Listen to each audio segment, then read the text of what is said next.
स्थानिक स्वराज्य संस्थांच्या निवडणुकीवरती शुक्रवारी अंतरिम आदेश देऊ असं सुप्रीम कोर्टानं स्पष्ट केलंय। शुक्रवारी दुपारी 12 वाजता या प्रकरणी सुनावणी करू असं सुप्रीम कोर्टानं म्हटलंय। बांठी आयोग घटनापीठाच्या निर्णयापुढे जाऊ नका असं देखील सुप्रीम कोर्टानं सांगितलेलं आहे। सुप्रीम कोर्टाच्या निवडणूक आयोगाला या सूचना आहेत।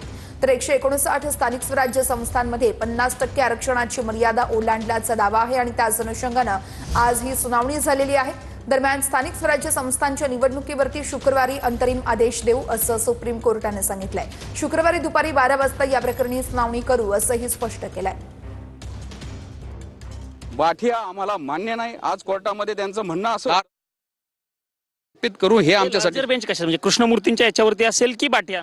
आता ते येत्या शुक्रवारी सुनावणी ठेवलेली आहे, त्याच्यामध्ये आम्ही दाखवू आणि जर गरज भासली कृष्णमूर्तीच्या याच्यामध्ये जर हे करायची तर मग कृष्णमूर्तींपेक्षा मोठा बेंच कॉन्स्टिट्यूट होऊ शकतो। शेवटचा प्रश्न, शुक्रवारी पुन्हा सुनावणी होतीये।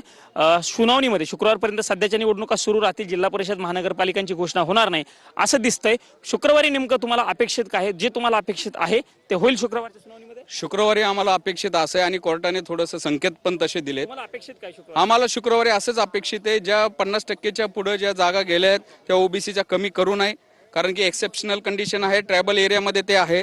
आणि या संदर्भामध्ये बाठिया कमिशनच्या जी आकडेवारी आहे ती लागू कोर्टाने करू नये, त्या संदर्भामध्ये सविस्तर सुनावणी घ्यावी आणि ही 50%ची अट मर्यादा एक्सेप्शनल कंडिशनमध्ये अशा ट्रायबल एरियामध्ये ओलांडण्यासाठी घटनापीठाची निर्मिती करावी। घटनापीठाची निर्मिती होईल असं तुम्ही म्हणताय, पण शुक्रवारच्या सुनावणीकडे खरं तर सगळ्यांचंच लक्ष लागलेलं आहे। कारण 19 तारखेला ज्यावेळेस हिअरिंग झाली होती त्यावेळेस कोर्टानं आजची तारीख दिलेली होती। आता पुन्हा शुक्रवारी सुनावणी। शुक्रवारच्या सुनावणीमध्ये तोडगा निघेल असं वाटतं का निवडणुकीचं, किंवा तारखेची काही स्पष्टता येईल?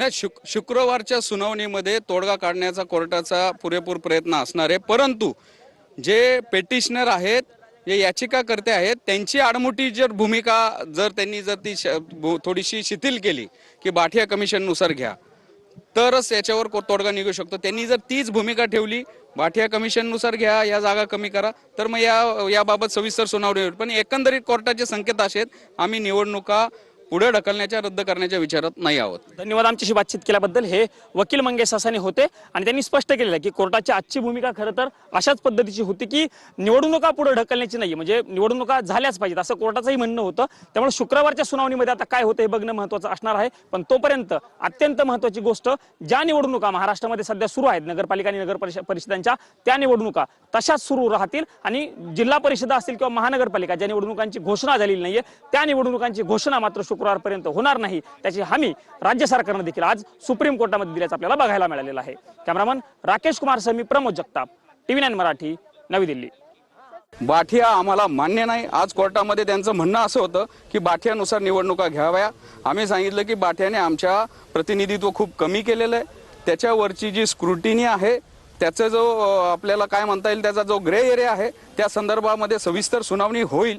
तो कोर्टाने या संदर्भामध्ये शुक्रवारी डिटेल इलेक्शन कमिशनला सांगितलेलं आहे की तुम्ही या संदर्भामध्ये डिटेल रिपोर्ट ठेवा।